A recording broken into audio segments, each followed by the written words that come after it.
I'm Jasma. I make a lot of mooncakes, and here's yet another unconventional snow skin mooncake flavor. This particular mooncake is inspired by brown sugar milk tea. We have a brown sugar snow skin, a milk tea egg custard filling, and a brown sugar lava center that is a lot simpler to achieve than you might think.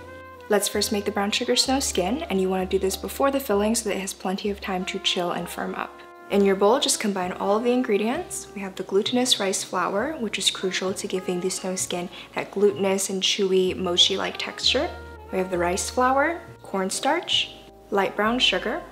Then for the liquids, I have some milk, sweetened condensed milk, and melted unsalted butter. You can also use flavorless oil. Stir this until the brown sugar granules have all dissolved and it becomes a smooth mixture.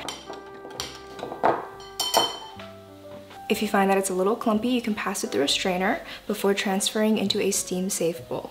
I personally like to steam my snow skin, but I have seen people say that they prefer the microwaving method, which you can totally go ahead and do as well. Is essentially treating this like mochi. You just microwave it, mix it through every once in a while until it forms a dough. But to steam these on the stove, you want a steamer or just a large pot filled with some boiling water. Use a rack to prop up the bowl and place your snow skin batter into the pot. Put it slightly off center so that when we put the lid on, we can tilt it slightly to avoid the condensation from dripping into the batter.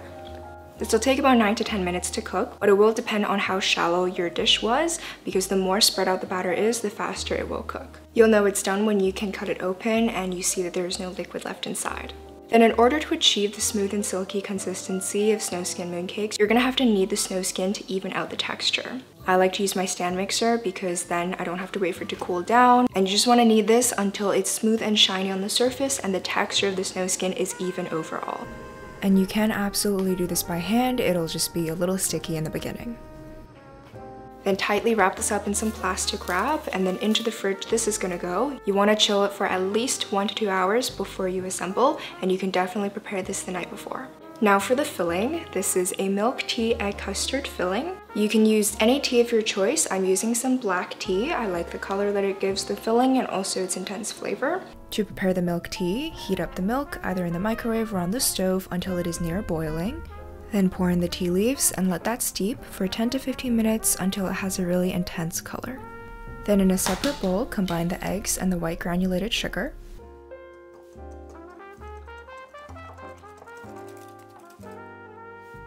Then in goes the melted butter, sweetened condensed milk, milk powder, a splash of vanilla, cornstarch, and some rice flour. Give all of that a good mix. The milk powder might take a little while to dissolve, so don't worry if this looks a bit grainy in the beginning. Then once your milk is ready, pass it through a sieve to remove the tea leaves, and chances are you're gonna have to add a little more to make up for the amount that was evaporated while you were heating up the milk. Then pour this into your filling mixture, and I like to mix this around and let it sit for a bit so the milk powder has a chance to fully dissolve. Then to cook the filling, I'm gonna be using a non-stick pan. I find that this makes it so much easier. It saves a headache of having burnt pieces of custard and also just the cleanup process. And I do like to pass this through a strainer to remove any lumps before bringing this onto the stove on medium-high heat.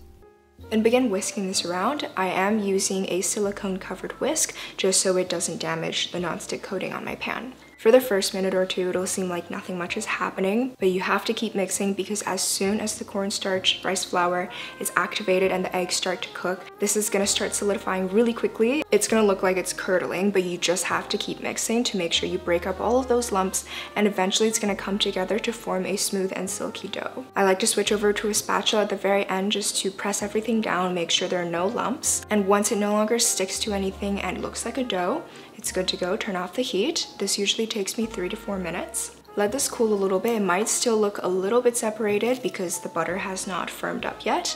I like to transfer this into a plate so I can spread it out really thinly, then cover with plastic wrap so that it can go into the fridge to chill. And the flatter you spread out the filling, the less time it's going to need. Once the filling has cooled down, you want to knead this around until it becomes smooth and the texture is even. And then we're going to portion it into 25-gram portions. This mooncake recipe makes 12 to 50-gram mooncakes, but of course you can adjust that ratio based on the mooncake mold you're using. Now to create the lava center, I'm gonna be using molasses. Now this is the ingredient you would typically buy to make gingerbread cookies over the holiday season, end up using like 2 tablespoons of it and then not have anywhere else to use it, so it's just sitting in your fridge. That's what we're using for the lava center. Because molasses is exactly what brown sugar tastes like, except it's not overly sweet and it actually has the perfect consistency. So there's no extra work that we have to do. We don't need to make any sort of sugar syrup for this. So in order to create the lava center, grab something like a chopstick to create a well about halfway deep into the chilled filling. Grab a small spoonful of the molasses and drop it into the well. Be careful not to get it onto the sides of the filling, and don't go overboard with this stuff. It has a really strong flavor, so you don't want that to overpower the rest of the flavors in this mooncake. Seal this up really well so the molasses doesn't leak. Pop it into the fridge to chill, or if you're going to assemble this right away, I would actually recommend freezing it for about 10 minutes just so it gets really firm. Before we assemble the mooncakes, you want to make a little bit of cooked glutinous rice flour just so we can use it as a dusting powder. Put the glutinous rice powder in a pan and just cook it on medium-high heat until it becomes slightly yellowish. You don't want to burn it, of course, and you can also do this in the microwave. All we're doing is heat treating the rice flour so that it's safe to eat straight away. Okay, now for the fun part. Portion the snow skin into 25-gram pieces. If your snow skin doesn't look like this, it's really soft and sticky, that just means it wasn't refrigerated long enough. Always remember with snow skin, the longer you chill it for, the easier it is to work with. I'm kneading this piece in between my hands just to soften it up and even out the texture a little bit, and then lightly coating that in the cooked glutinous rice flour so it doesn't stick to anything while I'm working with it. Dust off any excess, and then flatten this piece of snow skin until it's about ½ centimeter thick and its diameter is about double the size of the filling. Place the chilled filling into the center of the wrapper and very tightly seal it up. You don't want any air bubbles between the filling and the snow skin.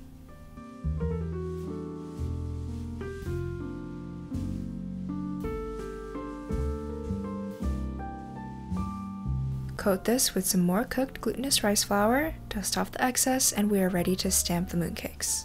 This is a 50-gram mooncake mold, and I'm attaching the stamp portion onto the mooncake mold itself, and you can find lots of different designs and sizes and shapes of mooncake molds online.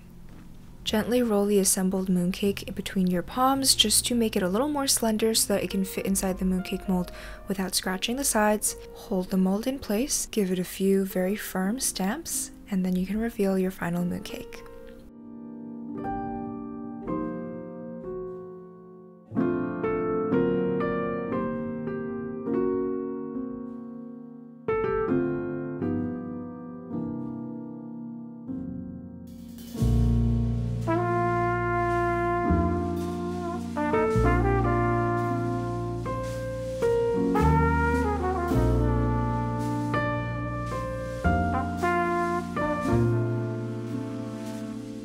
Once you're done with these mooncakes, keep them in a super airtight container and refrigerate them. Snow skin mooncakes have a pretty short shelf life. They're in their best condition within the first 3 days, and then after that time period, they're going to start to dry out and the texture is going to begin to change and become less ideal to eat. I highly recommend you to check out all of my other mooncake recipes to see if there's a flavor that is meant for you.